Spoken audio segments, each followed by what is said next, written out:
Today I am going to show you a fountain.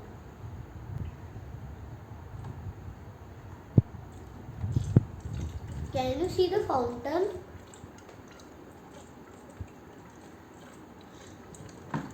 When I upside down the bottle, the water is going down in this straw and air is coming with a force from this straw. In this green section, it has holes, and when the water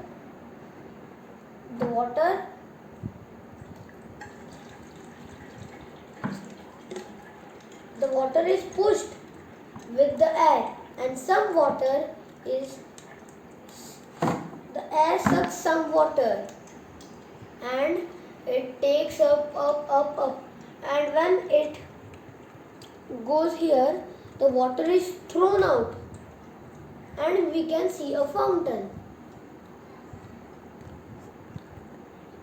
Hope you like my video. Bye.